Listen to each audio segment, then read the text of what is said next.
Federal government also releasing tens of thousands of pages about the assassination of President John F. Kennedy on Tuesday. But so far, they offer no real new insights or revelations. While disappointing for those who believe in a cover-up, it is exactly what historians and experts expected. I want to now bring in NewsNation special correspondent Ross Coulthart. Ross, good morning to you. 50,000 pages released yesterday, the rest expected today. I trust that you got to about page 30,000. Any smoking guns for you or things you were surprised by? Not yet, Markie. I have to admit, it's been a heck of a read. I've been reading most of the night while you guys have been asleep, and it is quite something to read. I think the most fascinating one for me was reading about the assassination of Dominican Republic President Trujillo, and he was murdered basically by a military coup, but with the full knowledge of the CIA. And I think the chilling thing is to read these documents unredacted and realize that we were basically going around killing leaders that we didn't like very much. And it was a very grim period in Cold War history where we did anything in the name of anti-communism. And I guess it's a bit naive of us to expect that there would be anything in the documents that would carte blanche make it very clear that there is or isn't a conspiracy.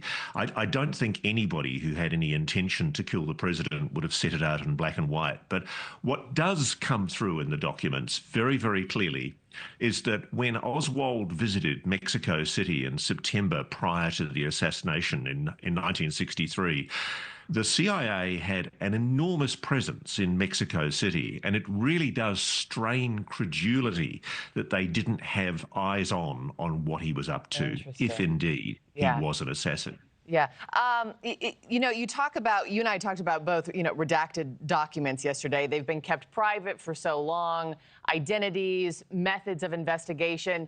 Now that we've gotten a lot of unredacted documents yesterday, I believe some of them are still redacted. Does this put anybody in danger or their families who were involved in this case, do you think? No, I don't think so. I think what it's more about, and I can understand why the agency was sensitive about it, but I think they were being oversensitive. It's all about protecting sources and methods. Methods particularly. There are techniques that intelligence services use to protect how they gather information. But frankly, I think it would be naive of us to think that 61, 62 years on, those methods are still in need of being protected. Frankly, the biggest shock in the files to me so far is why on earth they kept these secret all these years and allowed this notion of conspiracy to fester. I still do think there was a conspiracy, by the way. I just don't think we're going to find it in the files. Yeah.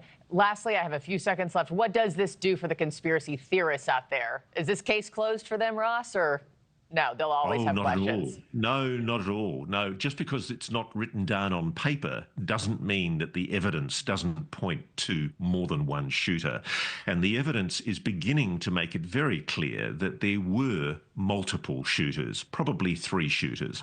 And I think eventually that's going to have to be admitted. It's just not going to come out of this release of these files. Yeah, we'll see what the remaining 30,000 have in store for us today. Ross Coulthart, got to end it there. Thank you so much as always.